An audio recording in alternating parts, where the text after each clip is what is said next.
ગુજરાતના સૌરાષ્ટ્ર પ્રાંતના સંત એટલે નરસિંહ મહેતા. એમના દાદા એટલે પુરુષોત્તમ પંડ્યા, પિતા કૃષ્ણદાસ અને કાકા પર્વતદાસ, સર્વ કૃષ્ણ ભક્ત. જૂનાગઢના વાસી આ પરિવારના ભક્તોની વિશિષ્ટ કૃષ્ણ ભક્તિનો વારસો હતો. એમના જીવનમાં આમૂલ પરિવર્તન લાવનારી ઘટના હતી એમના ગૃહ ત્યાગની.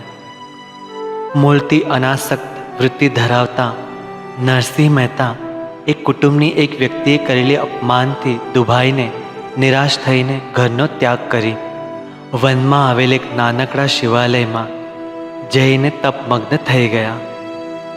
તપના પરિણામે પ્રસન્ન થયેલ ભગવાને એમને સધેય દર્શન આપ્યા. માગ માગ, તને શું જોઈએ છે? એવા આદેશનો એ યુવાને આપેલો ઉત્તર અનન્ય અનોખો હતો. તમને જે યોગ્ય લાગે તે આપો. અને આ વરદાનના પ્રસાદથી એને અલૌકિક પ્રતિભા પ્રાપ્ત થઈ.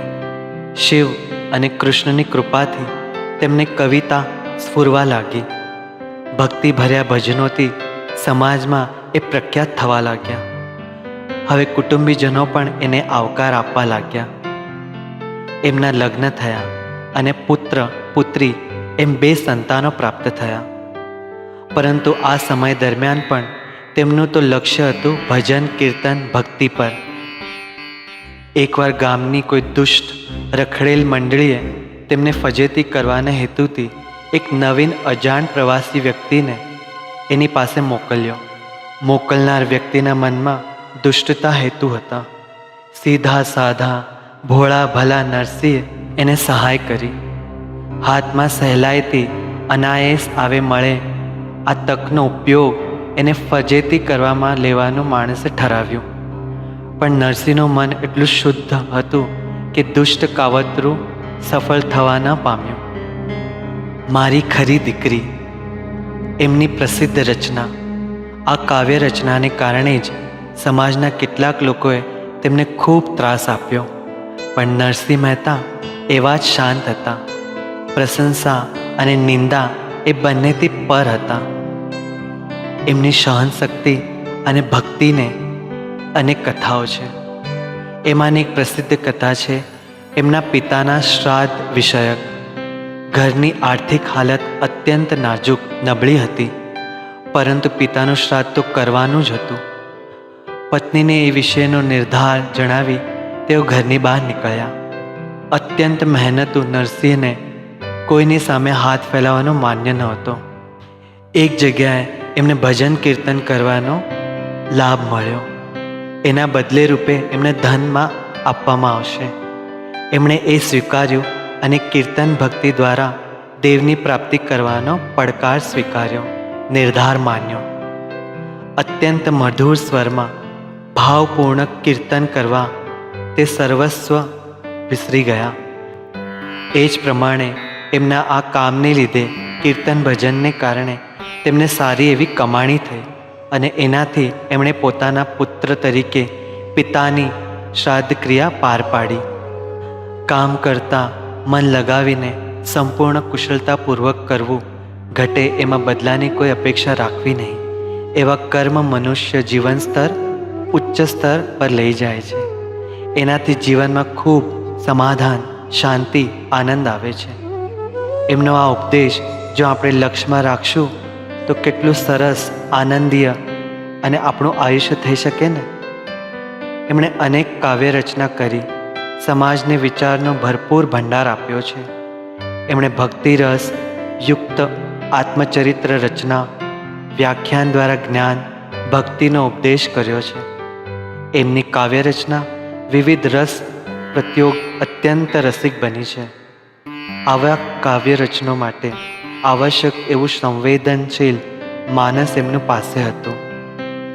એમનું એક ભજન તો આપ સૌ જાણો જ છો, અત્યંત લોકપ્રિય છે. સૌના મુખે તે ગવાય છે, હૃદયમાં તે વસેલ છે. એ ભજન છે, વૈષ્ણવજન તો તેને રે કહીએ, જે પીડ પરાઈ જાણે રે. આપણા જીવનને સાર્થક કરનાર બોધ એમાં છે. જે બીજાનું દુઃખ જાણે છે, સમજે છે એમાં સહભાગી થાય છે તે જ સાચો માનવી. સત્કર્મથી અન્યને સહાય કરો, પણ મનમાં એનો અહંકાર ન ધરો. અસત્યનો આધાર ન લો.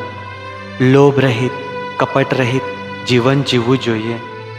આપણા હસ્તનો ઉપયોગ મુક્તપણે લાયકને દાન દેવામાં કરો અને મનુષ્ય જીવનને સાર્થક થાય એ પ્રમાણે જીવવું જોઈએ. અંતમાં એમના જીવનનો એક મહત્વપૂર્ણ રસિક માર્મિક પ્રસંગ જોઈએ. એમની પુત્રી કુંવરબાઈ, એના ઘરમાં એક મોટો ધાર્મિક પ્રસંગ હતો.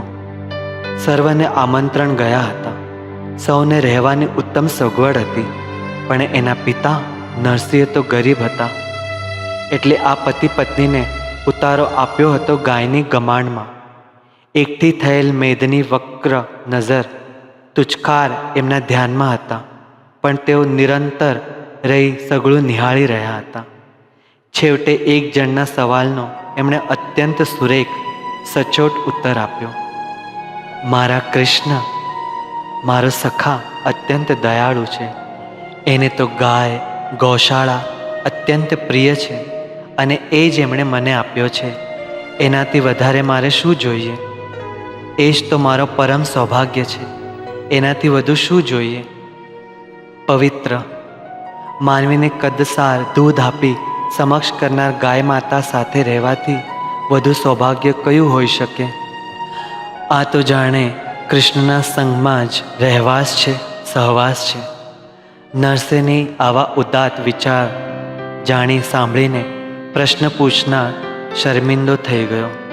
જીવન પ્રત્યેની સકારાત્મકતા દ્રષ્ટિ આપણને નરસિંહ પાસે મળે છે.